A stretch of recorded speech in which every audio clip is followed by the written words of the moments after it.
Answer इसमें लिखिए representation of complex number, heading डालिए रिप्रेजेंटेशन ऑफ कॉम्प्लेक्स नंबर।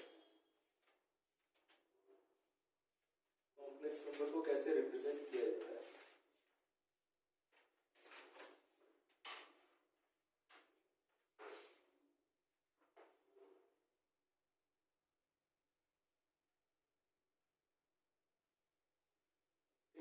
पहला लिखिए रिप्रेजेंटेशन ऑफ कॉम्प्लेक्स नंबर। पहला है ज्योमेट्रिकल फॉर्म।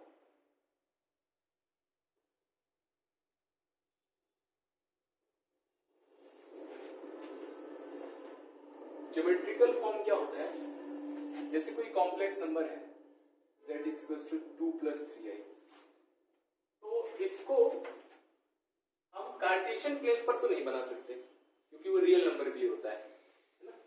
तो इसमें देखा दो पार्ट हैं, तो ऐसा कर लिया कि इसको एक पॉइंट की तरह मानिए 2,3, ठीक है, और इसको जिस प्लेन में बनाया तो इसमें ये रियल पार्ट है, इसको इधर बनाना है, मान लो ये 2 है और ये 3 है, जनरली यहां पर आता था, लेकिन ये i है तो इसलिए इसको बोल दिया रियल एक्सिस और इसको बोल दिया इमेजिनरी एक्सिस। और 2,3 पॉइंट मैंने यहां पर ऐसे बना दिया, अब इसको इससे कनेक्ट कर दिया, ठीक है, या फिर ऐसे लिख दिया, तो ये पॉइंट क्या रिप्रेजेंट कर देता है, कॉम्प्लेक्स नंबर 2,3 है ना। तो इस तरह से जो ये प्लेन बनता है, इस प्लेन का नाम होता है आर्गेंट प्लेन। आर्गेंट प्लेन, जिस प्लेन में कॉम्प्लेक्स नंबर को बनाया जाता है उसको बोलते हैं आर्गेंट प्लेन, है ना। क्यों? क्योंकि इसमें इमेजिनरी क्वांटिटीज इन्वॉल्व है, इसकी वजह से इसका नाम अलग कर दिया, बाकी सारी चीजें सेम। ये होता है ज्योमेट्रिकल फॉर्म, कर लीजिए। इसी तरह से सेकेंड फॉर्म आ जाता है वेक्टोरियल फॉर्म। वेक्टोरियल फॉर्म में क्या होता है, सिंपल सी बात है, जो ओरिजिन O है उसको Z उस पॉइंट से कंपेयर कर दिया, कनेक्ट कर दिया OA। अच्छा, वो पॉइंट है जो, तो इसमें देखो अगर आप OA लेंथ निकालोगे कितना आएगा, OA लेंथ कितना आएगा, डिस्टेंस फॉर्मूला लगाएंगे, सो रूट ऑफ 2 माइनस 0 का whole square 3 minus root of 2 square 3 square, और रूट ऑफ 2 स्क्वायर 3 स्क्वायर होता क्या है, मॉड होता है, मॉड Z होता है। तो ये जो डिस्टेंस होती है ये रिप्रेजेंट करता है मॉड Z, ठीक है। वेक्टोरियल फॉर्म में क्या करते हैं, उसी को वेक्टर के फॉर्म में लिख देते हैं, तो 2i + 3j हो जाता है, ठीक है, इसका यूज नहीं होता। तो थर्ड है पोलर फॉर्म, ये इंपॉर्टेंट है। ज्योमेट्रिकल फॉर्म याद रखिएगा, इसी की वजह से दो कॉम्प्लेक्स नंबर सेम नहीं होते कभी, है ना, अगर उनमें रियल पार्ट इमेजिनरी पार्ट अलग अलग है, क्योंकि दो पॉइंट कभी सेम नहीं हो सकते अगर उनमें से कोई एक पार्ट अलग है, x या y में से। पोलर फॉर्म क्या होता है, देखो, तो जैसे ये पॉइंट है, इस पॉइंट पर पहुंचने के लिए आपको दो वैल्यूज पता होनी चाहिए कि मुझे x पर कितना चलना है और उसके बाद y में कितना चलना है, ठीक है। एक तरीका इस पॉइंट पर पहुंचने का। दूसरा तरीका यह है, अगर मुझे कोई बता दे कि मुझे पॉजिटिव एक्स एक्सिस से कितने एंगल पर जाना है और कितनी दूर जाना है। मान लीजिए आपसे बता दिया कि भाई 30 डिग्री पर जाना है यहाँ से और 10 मीटर की डिस्टेंस पर जाना है, तो मैं किसी पर्टिकुलर पॉइंट पर पहुंच जाऊंगा, है ना। आपसे बोला जाए कि एक ऐसे पॉइंट पर जाइए जो पॉजिटिव एक्स एक्सिस से 45 डिग्री बना रहा है जो वेक्टर, और जो ओरिजिन से डिस्टेंस है उसकी 10 सेंटीमीटर है, तो आप एक यूनिक पॉइंट पर पहुंच जाएंगे, है ना। तो अगर ये 2,3 है और ये एंगल थीटा है, तो बताइए ये लेंथ 2 होगी और ये लेंथ कितनी होगी, 3 होगी। ओके, तो इसके लिए डायग्राम दूसरा बनाते हैं। तो मान लीजिए कोई कॉम्प्लेक्स नंबर अगर लिखा हुआ है z = x + iy, तो x + iy को अगर आर्गेंट प्लेन पर ड्रॉ करेंगे, x, y पॉइंट आ जाएगा, इसको इससे कनेक्ट कर देंगे, ठीक है, और ये परपेंडिकुलर डाल देंगे, ये एंगल थीटा है। तो अगर मान लीजिए आपको इंस्टेड ऑफ x, y क्या क्या चीजें दी गई हैं, एक तो ये एंगल दिया गया है, ठीक है, एंगल दिया गया है, थीटा नोन है,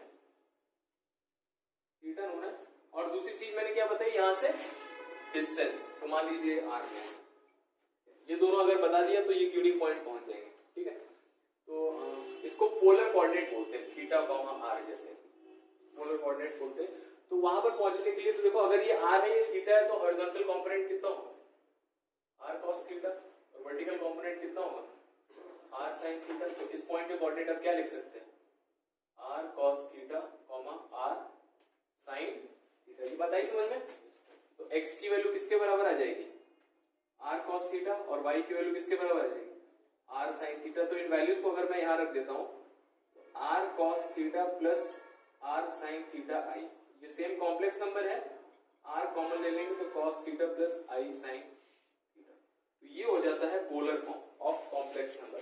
पोलर फॉर्म क्या, उसमें सबसे पहले डिस्टेंस दी रही थी ओरिजिन से, है ना, और ये एंगल दिया हुआ एंटी क्लॉकवाइज डायरेक्शन में कितना बराबर है, ठीक है। अभी ये जो एंगल थीटा है इसी को बोलते हैं आर्ग्यूमेंट। क्यों? क्योंकि इसको निकालने में काफी थोड़ा दिमाग लगता है, बाकी तो डिस्टेंस निकालने में तो बहुत आराम से निकाल लेंगे हम। अभी हम क्वेश्चन कैसे आएंगे, एक कॉम्प्लेक्स नंबर दिया रहेगा 2 + 3 उसको आपको कन्वर्ट करना है इस फॉर्म में, इस तरह का क्वेश्चन आएगा। तो उसको सॉल्व करने के लिए हमें 2 चीजें चाहिए, एक तो r चाहिए और एक थीटा चाहिए। तो r तो ये डिस्टेंस है, तो अगर ये 2,3i है तो हमें डिस्टेंस ये किसके बराबर होगी, मॉड z के बराबर होगी। मॉड निकालना बहुत आसान होता है, हम निकाल लेंगे। अभी एंगल कैसे निकालेंगे तो उसके बारे में हमें कैलकुलेशन करना पड़ेगा, इसलिए इसको बोल देते हैं आर्ग्यूमेंट। आर्ग्यूमेंट का मतलब होता है ना, जैसे आर्ग्यू करते हैं लोग, बहस करते हैं, तो उस पर हमें डिस्कशन करना पड़ेगा, इसलिए इसको आर्ग्यूमेंट बोल देते हैं। अब इसकी जो वैल्यू है, जो पूर्वजों ने इसकी वैल्यू डिसाइड की है कहां से कहां तक होगी, तो थीटा की वैल्यू 0 से 360 सब हो सकती है ना, क्योंकि जो पॉइंट है वो किसी भी क्वाड्रेंट में हो सकता है। तो 0 से 360 ना करके इसकी वैल्यू जो बताई है वो -π से लेकर π तक बताई है। तो बताओ सारी वैल्यूज आ गई, पूरा कवर हो गया।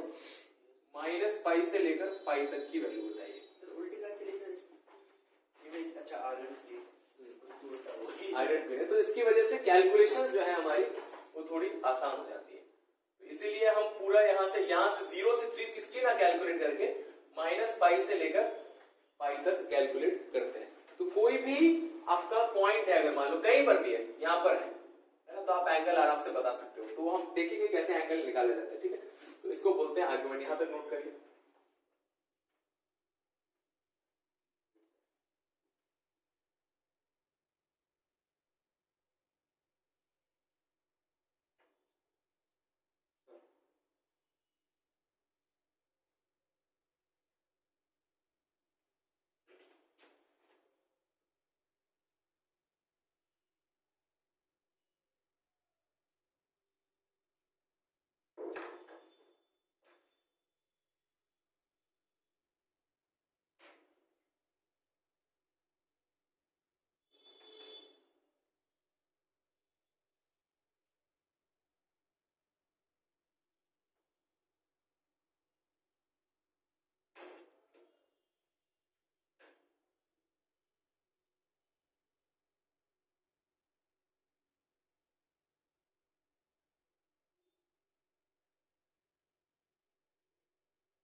अब ये एक इंपॉर्टेंट चीज देख लीजिए बस,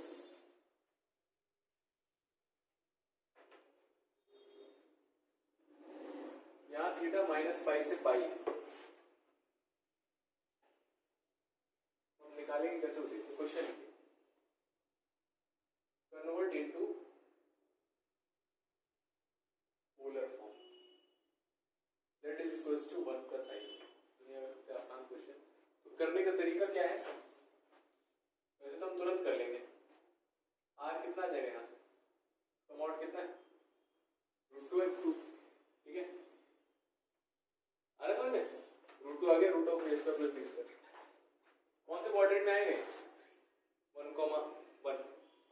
लिखा है 1 कॉमन, यहाँ पर आएगा yes sir 1 common 1 first quadrant. Second में जैसे माइनस हो जाएगा। हाँ ठीक है, फर्स्ट क्वाड्रेंट में एंगल आएगा। तो यहाँ से आर कॉस हम क्या करते हैं तरीका, तो सबसे फास्ट हम कर लेंगे, पहले प्रॉपर तरीका देखते हैं। R times cos theta plus i sine theta, तो ये आएगा इसका पोलर फॉर्म, ये दो चीजें होंगी, इस तरह का फॉर्म होगा। कंपेयर कर दो, आर कॉस थीटा कितना आ गया 1 इमेजिनरी रियल पार्ट, और आर साइन थीटा कितना आ जाएगा 1 आ जाएगा। ठीक है, आर तो हमने निकाल लिया, तो कॉस थीटा कितना आ जाएगा √2 अगर रख देते तो 1/√2 आएगा, यहाँ आर हमने √2 निकाल लिया था, और यहाँ से साइन थीटा भी कितना आ जाएगा 1/√2 आ जाएगा। तो ऐसा कर सकते हैं, ऐसा करो दोनों को डिवाइड कर दो, तो tan थीटा कितना आ जाएगा, इससे इसको डिवाइड करेंगे तो 1 आएगा। ठीक है, तो क्या करेंगे, सबसे पहले आर निकाल लेंगे, आर निकल आया। ठीक है, उसके बाद r cos theta i sine theta मान के r cos theta i sine theta निकालेंगे और दोनों को डिवाइड कर देंगे, तो यहाँ से tan थीटा आ जाएगा। अब थीटा निकालना है, तो 45 डिग्री दिख रहा है, तो यहाँ पे बहुत सिंपल, लेकिन tan थीटा पॉजिटिव है तो कौन कौन से क्वाड्रेंट हो सकता है, first and third quadrant, first and third quadrant. लेकिन हम इसको देख के पता है कि जो कॉम्प्लेक्स नंबर है कौन से क्वाड्रेंट में, फर्स्ट क्वाड्रेंट वाला एंगल बताना। कितना आंसर आ जाएगा, थीटा कितना आएगा, फर्स्ट क्वाड्रेंट में अगर है तो कनेक्ट करेंगे तो एंगल कितना बनेगा, π/4 बनेगा। आई बात इतनी समझ में है ना। तो ये पॉइंट यहाँ पर भी हो सकता था, यहाँ पर भी हो सकता था, तो यहाँ पर फर्स्ट क्वाड्रेंट में है, तो फर्स्ट क्वाड्रेंट में है तो एंगल आपको कितना बन जाएगा, 0 से 90 के बीच में बनेगा एंगल, तो थीटा आ गया π/4। तो इसका कौन सा फॉर्म क्या हो जाएगा, आर की जगह √2 रख देंगे, कॉस थीटा की जगह रख देंगे π/4 और आई साइन π/4। इसको सॉल्व नहीं करना है फर्दर, इसको बोलते हैं पोलर फॉर्म। ऐसा नहीं कि आप इसकी वैल्यू रख दो तो यही आ जाएगा क्वेश्चन, इसी का फॉर्म तो कन्वर्ट किया, ये हो गया पोलर फॉर्म। तो इसको देख के पता चल रहा है कि मुझे एंटी क्लॉकवाइज डायरेक्शन में 45 डिग्री से कितनी दूर जाना है, √2 के डिस्टेंस पर जाएंगे तो हम इस पॉइंट पर पहुंचे। आई बात समझ में। इसी तरह से इसकी और वैरायटी है, तो ये तो फर्स्ट क्वाड्रेंट का पॉइंट था। अगर मान लीजिए दे दिया z = -1 + i, तो -1 + i कौन से क्वाड्रेंट में है, इसका पॉइंट क्या है, पॉइंट क्या है -1, तो सबसे पहले r बताया, √2 आएगा, r cos थीटा कितना है -1, r sin थीटा कितना है 1, डिवाइड कर दो tan थीटा 1। कौन से क्वाड्रेंट में है, एक्स पे नेगेटिव सर, -1 आएगा। सेकंड क्वाड्रेंट में yes sir -1, 1 tan theta negative, second और थर्ड फोर्थ, सेकंड और फोर्थ। तो सेकंड क्वाड्रेंट का एंगल कैसे निकालते हैं, π- और tan थीटा 1 π/4, बेसिक एंगल π/4 ऐसा होता है, π - π/4 कितना आ जाएगा 3 π/4। तो आंसर आ जाएगा z = √2 time cos 3 π/4 plus i sin 3 π/4। आ रहा है समझ में, यस सर। नोट करिए दोनों क्वेश्चन।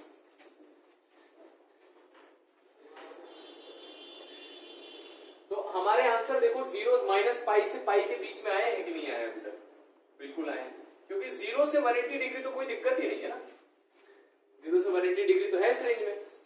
अब इसमें जब आएगा तब हमें थोड़ा सोचना पड़ेगा, तो अभी नेक्स्ट के 2 क्वेश्चन करेंगे, जल्दी जिसका हो जाए वो ट्राई कर सकता है। सी है z = -1 - i।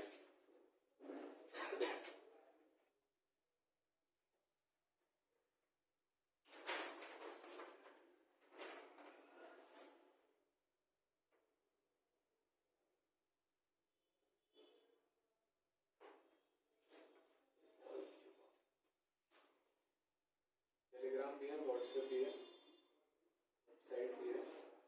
व्हाट्सएप क्या करेंगे,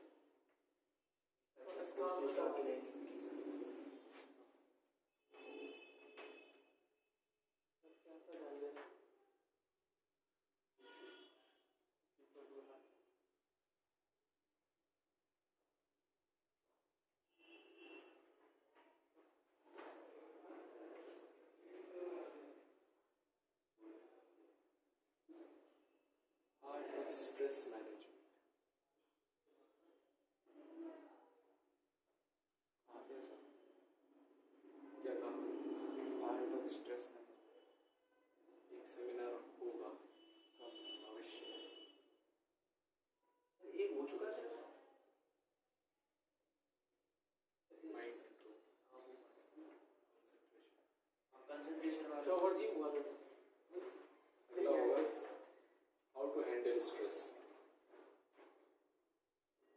आपको पता है अमेरिका में 140 लोग पर डे सुसाइड कमिट करते हैं पर डे।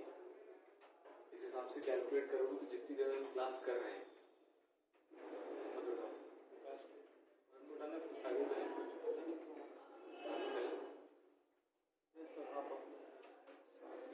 एक घंटे में 4 लोग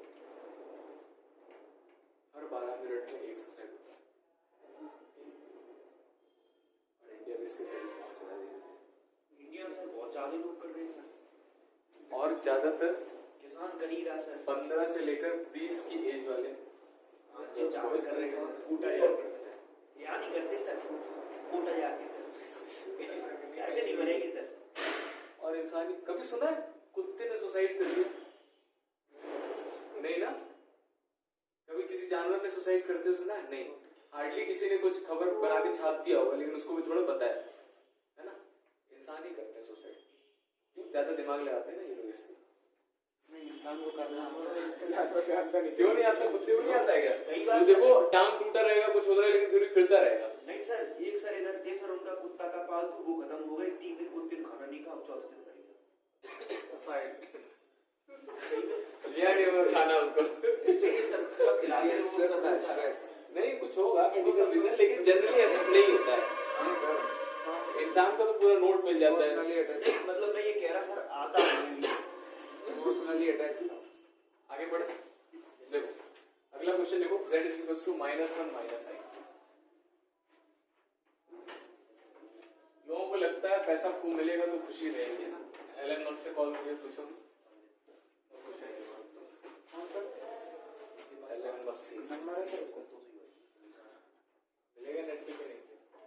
देखिए उसके बाद इतना टाइम नहीं होगा तो बताएं। -1 - i वो रॉकेट साइंटिस्ट था, है ना।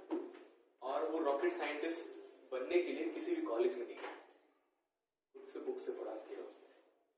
पूरा रॉकेट साइंस सीख लिया और 4 रॉकेट लॉन्च भी किए, जिसमें से पहले 3 अनसक्सेसफुल थे, चौथा सक्सेसफुल था। उसकी वजह से नासा ने उसको हायर किया था। सीखने का होता है ना। जब वो 10 साल का था तब उसने बहुत सारी बुक्स ऑलरेडी पढ़ चुका था, डेली 10 से 15 घंटे पढ़ता था। इंटरेस्ट था उसका, कहीं नहीं जाता था, बस टेबल में बैठे पढ़ता रहता था। ऐसे ही बन जाता है ना। तो -1 - i, तो इसको क्या करेंगे सबसे पहले, तो इसका r निकालिए, कितना आएगा? mod z √2 आएगा।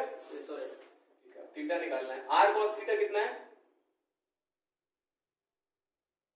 नहीं डिफरेंट बोलो।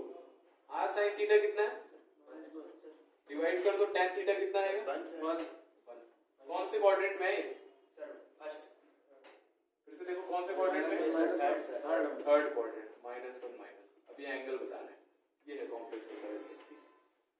तो वैसे देखा जाए अगर तो tan थीटा थर्ड क्वाड्रेंट में मतलब पाई प्लस, है ना, 180 प्लस, और एंगल कितना है? π/4। तो वैसे तो 5π/4 दिख रहा है, लेकिन ये पाई से आगे निकल गया। इसको पीछे लाने के लिए क्या करते हैं, इसमें से पाई सब्ट्रैक्ट कर देते हैं।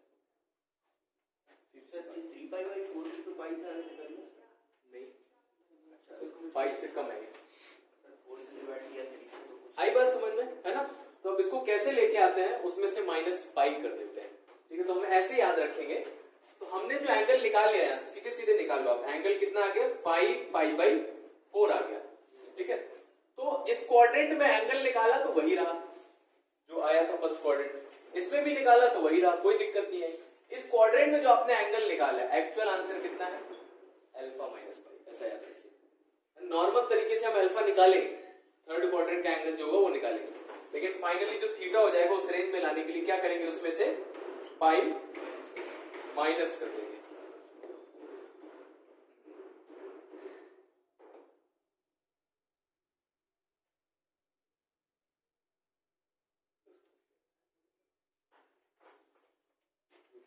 प्लस करेंगे सर, -पाई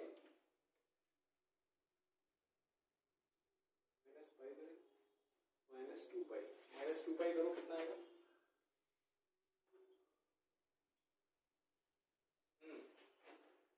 ये है 5π/4। ठीक है, तो ये एंगल आएगा 2 पाई। हाँ, पाई करेंगे, माइनस 2 पाई करेंगे, इसको याद रखिए, माइनस 2 पाई कितना आएगा, 4 एलसीएम ले लो, 4 2 से 8, 5 पाई माइनस 8 पाई माइनस 3 पाई, इसको आप चेक करेंगे तो माइनस 3 पाई बाई 4। तो यहाँ से ये समझ में आ रहा है कि यहाँ से स्टार्ट करेंगे, माइनस एंगल मतलब क्लॉकवाइज है ना, और ये दिख रहा है 90 हो गया और ये 45 होगा, पाई by 4 pi by 4 3 pi by 4 यहाँ तक आ जाएगा। तो एंगल कितना आ जाएगा, माइनस 3 पाई बाई 4। तो आंसर कितना आ जाएगा, complex number is equal to r root 2 cos minus 3 pi by 4 plus i sine minus 3 pi by 4। बात है समझ में? तो सर मतलब सर थीटा से अगर कोई भी बड़ा एंगल, पाई से अगर कोई बड़ा एंगल मतलब मिल वो मत सोचो आप, बड़ा एंगल छोटा एंगल मत सोचो। नहीं, जैसे जो पार जा रहा है, हाँ तरफ आ रही है, नीचे इन दोनों क्वाड्रेंट में, जैसे नीचे वालों में आ रही है, हाँ, नीचे वालों में नहीं आ रहा है, थर्ड क्वाड्रेंट, थर्ड और फोर्थ मतलब उनमें अगर आए हाँ तो सर 2 पाई माइनस करें, नहीं, थर्ड वाले में आएगा तो 2 पाई माइनस करेंगे, और फोर्थ वाले में, फोर्थ वाला भी हम क्वेश्चन करेंगे। आया समझ में? Yes sir. ऐसे उसको लेके आए। देखो लॉजिक ये है, 5 पाई बाई 4 हमारा जो आया था ना, ये वाला एंगल था 5 पाई बाई 4, ये वाला एंगल था। तो अब ये कैसे एंगल निकालेंगे, पूरा 360 होता है, 360 में से 5 पाई बाई 4 सब्ट्रैक्ट करेंगे तो ये बचा हुआ एंगल आ जाएगा, है ना। यहां से हमें मेजर करना है, ये बात आई समझने की नहीं? Yes sir. ये एंगल है आपका 225, ये एंगल कैसे निकालेंगे, 360 में से घटा के निकालेंगे, ये आएगा। तो हमारा एक्चुअल में ये है थीटा, लेकिन बताने के लिए कि हमने क्लॉकवाइज किया है, इसको क्या लगाते हैं, माइनस लगाएंगे क्लॉकवाइज के लिए। इसको आप सॉल्व करेंगे तो ये आ जाएगा आपका 3 पाई बाई 4, और क्लॉकवाइज बताने के लिए उसमें माइनस लगाते हैं, तो इस माइनस की वजह से ये कितना हो जाता है, 5 पाई बाई 4 माइनस 2 पाई हो जाता है। तो इसीलिए थर्ड क्वाड्रेंट का जो एक्चुअल एंगल होता है वो क्या होता है, अल्फा माइनस 2 पाई। ठीक है, इसका एक और क्वेश्चन करते हैं तो आपको और क्लियर होगा। देखिए क्वेश्चन है z is equal to -1 minus root 3i। Note करिए जल्दी, -1 माइनस रूट 3i।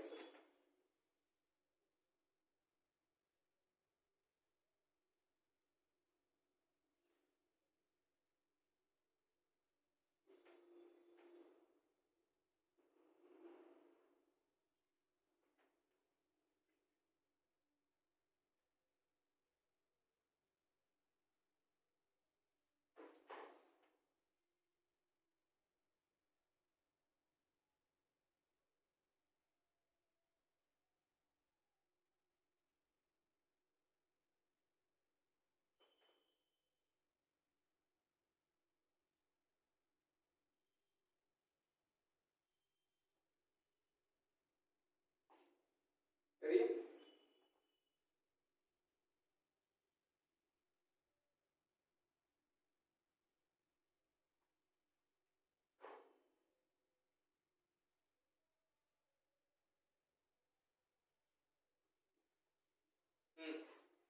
बताइए r कितना है,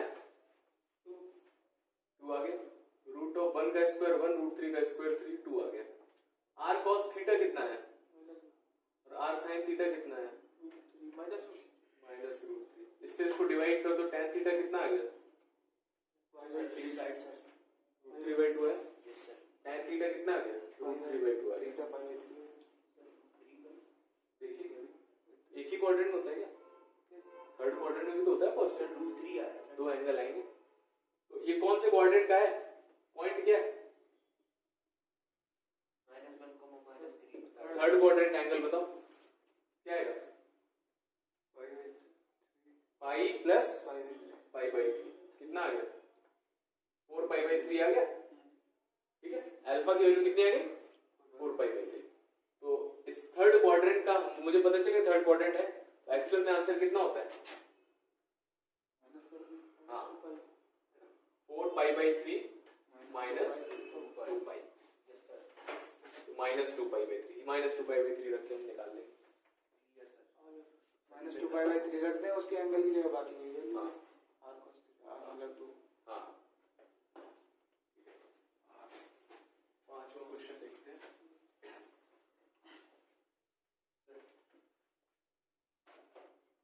ये बात हो गया।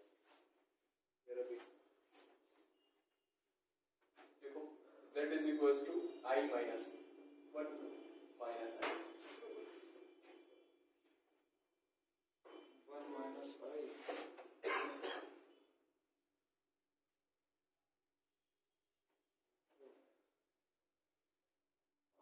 देखो आर कितना है यहां से,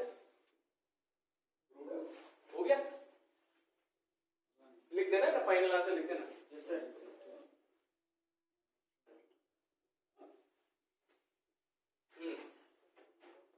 देखो आर कॉस थीटा कितना आएगा 1, आर साइन थीटा कितना आएगा -1, tan थीटा कितना आ गया -1। तुरंत आंसर मत लिख देना।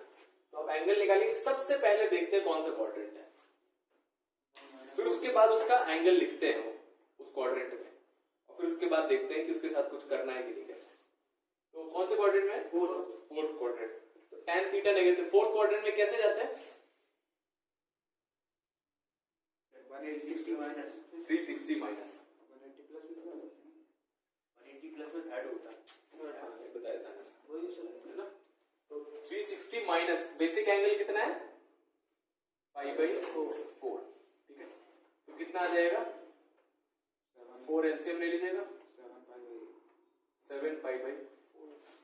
अब ये भी हमारा कहाँ पाई से बहुत आगे लिखा होगा, तो अब इसमें क्या करेंगे, इसमें से भी 2 पाई सब्ट्रैक्ट करेंगे, ठीक है। तो इसका एक्चुअल एंगल भी कितना हो जाएगा थीटा माइनस 2 पाई, ठीक है। तो इसमें तो बहुत सिंपल है एक्चुअली, तो कुछ करना ही नहीं है, 2 पाई प्लस करना नहीं, 2 पाई माइनस करना नहीं, तो इस तरह से थीटा आपका है, तो एंगल क्या आ जाएगा, तो आपने जो बोला था ना वो सही है, फोर्थ क्वाड्रेंट के लिए भी सही है वो, लेकिन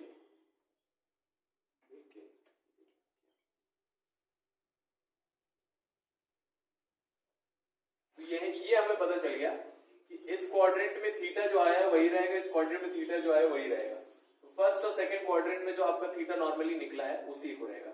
इन दोनों क्वाड्रेंट में जो भी आया है उसमें से हमें क्या करना पड़ेगा, -2 पाई सब्ट्रैक्ट करना पड़ेगा, थीटा मिल जाएगा। So that diagram is very very helpful, which you made at last. It tells all. यहां तक आई बात समझ में, तो इससे बेस्ड जो भी क्वेश्चंस होंगे वो आप कर सकते हैं।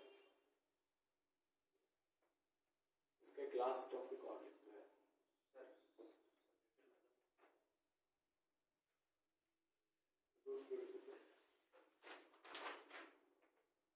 नहीं ऐसी नहीं चाहिए। करना भी बहुत है हो जाएगा, चलो उसको इंक दो, देखो हेडिंग लिखो,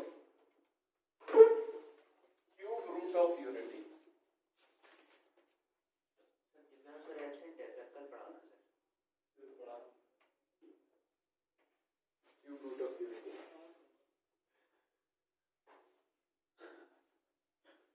ना कोई खबर, कहाँ गया वो ग्वालियर पर फंक्शन ग्वालियर गया है सर। कम से कम बता के जाना चाहिए। देखो cube root of unity, sir एक डी नहीं उसमें पाथफाइंडर में जाने क्या क्या दे रखा है इस कॉम्प्लेक्स नंबर में, क्या क्या दे रखा है, सर बहुत मतलब अजीब अजीब नाम दे रखे हैं। एक मिनट दे देना बुक, लिखो लिखो हेडिंग लिखो। हाँ तो वैसे ही पढ़ाना सर को, अभी फिर भी रिपीट कर जाएगी थोड़ी देर।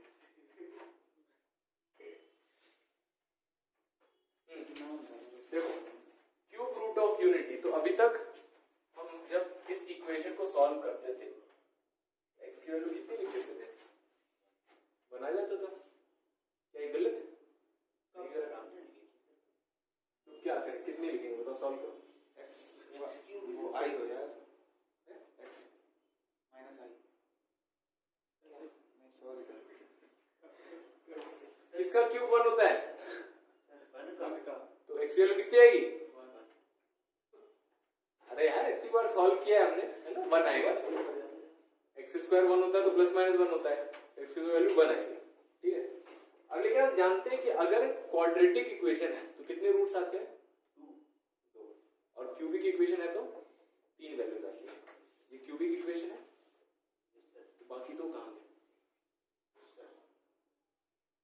आई बात समझ में? यस सर, x की पावर 4 इज इक्वल टू 1 लिखते हैं तो x की वैल्यू प्लस माइनस 1 लिख देते हैं, यस सर, लेकिन बाई क्वाड्रेटिक है, बाकी दो वैल्यूज कहां है? x square is equal to 1 तो x की वैल्यू प्लस माइनस 1 लिख देते हैं, सही है। क्वाड्रेटिक है तो दो रूट्स आने चाहिए, तो इसलिए इसको सॉल्व करने का तरीका ये होता है एक्चुअल में। ये क्या है, इसको मैं ऐसे लिख सकता हूँ, x इज इक्वल टू 1 की पावर 1/3, है ना, या फिर थर्ड रूट 1। इसकी वजह से इसको बोल देते हैं cube root of unit, third root 1। मतलब सर वो रूट के जो उस पे गुड्डी के ऊपर सर लिखा, हाँ ये होता है ना, देखो ये लिखा होता है, यस सर, यस सर, वही, इसमें और इसमें अंतर है, ये लिखा है 3√2, यस ये लिखा है थर्ड रूट, सर मतलब 2 की पावर 1/3। इसी तरह से 5 इस तरह से लिखते हैं तो ये क्या लिखा हुआ है, इसको क्या पढ़ेंगे, फिफ्थ रूट, और बाहर लिखा होता है तो 5√2, ठीक है, तो ऐसे लिखा है। इसकी वजह से इसको बोल देते हैं क्यूब रूट ऑफ यूनिटी, है ना। अब इसको सॉल्व एक्चुअल में कैसे करते हैं, तो यही सॉल्व कर रहे हैं हम, x is equal to cube root of unity, तो स्क्वायर क्यूब करेंगे तो x cube is equal to 1, तो x cube minus 1 is equal to 0, a cube minus b cube लगाए तो a minus b, a square plus ab plus b square is equal to 0। इतनी बात है समझ में? यस सर, तो यहाँ पर दो नंबर का प्रोडक्ट 0 है, तो यहाँ से एक आंसर आ जाएगा x इज इक्वल टू 1, तो एक रूट तो इसका 1 आ गया, ठीक है, बाकी दो रूट्स यहाँ से निकलेंगे, x square plus x plus 1 is equal to 0 में श्रीधराचार्य फॉर्मूला लगाएंगे तो -1 plus minus B square minus 4ac upon 2a, तो -1 plus minus root 1 minus 4 minus 3 upon 2। इतनी बात आई समझ में? यस सर, तो इसमें -√3 जो अंदर लिखा हुआ है उसको कॉम्प्लेक्स नंबर की तरफ लेके जाएंगे तो क्या लिख सकते हैं, √3 और √-1 को i लिख दिया, ये बात आई समझ में? यस सर, है ना, और डिवाइडेड बाय 2, तो तीन वैल्यूज ये आ जाती है, एक तो x की वैल्यू 1 है, एक वैल्यू है -1 प्लस √3i/2 और एक वैल्यू है -1 माइनस √3i/2, ये तीन वैल्यूज है। आई बात समझ में? तो ये 1 है तो ये भाई साहब जो है इनको बोल दिया जाता है ओमेगा और इसको बोल दिया जाता है ओमेगा स्क्वायर। क्यों बोला? क्योंकि इसका स्क्वायर करेंगे तो ये आ जाएगा, करके देख लीजिए अगर, इसीलिए अगर किसी को भी एक को ओमेगा, तो कोई फिक्स नहीं है, कोई फिक्स नहीं है इसको ओमेगा कि इसको ओमेगा, किसी को बोल दो ओमेगा, एक ओमेगा तो दूसरा ओमेगा स्क्वायर, ठीक है। अब ओमेगा इसका रूट है तो उसको सेटिस्फाई करेगा, तो यहां से कंडीशन आ जाती है, उसमें ओमेगा रख देंगे तो क्या आ जाएगा, ओमेगा क्यूब की वैल्यू कितनी होती है, 1 होती है, ठीक है। अब उसके बाद जो ओमेगा है वो इसका भी रूट है, इसी का तो रूट है ओमेगा, बोल रहा हूं मैं, तो यहां पर ओमेगा रख सकते हैं, तो दूसरी इक्वेशन क्या आ जाती है, 1 प्लस ओमेगा स्क्वायर कितना होता है, 0 होता है, ठीक है। और देखो ओमेगा क्यूब की वैल्यू 1 आती है, ये दो फॉर्मूले हैं जिस पर आपके क्वेश्चंस आते हैं, तो इन दो को बस याद रखना है, सारे क्वेश्चन सॉल्व करता है। Omega cube is equal to 1 and 1 plus omega square is equal to 0, note करिए। मैं ये पूछ रहा था कि सर x जो सर x क्यूब माइनस 1 का क्यूब है सर, उसे सर वो क्वाड्रेटिक और उसमें सर कैसे लिख दिया सर, मुझे क्योंकि a cube minus b cube का फॉर्मूला आता है,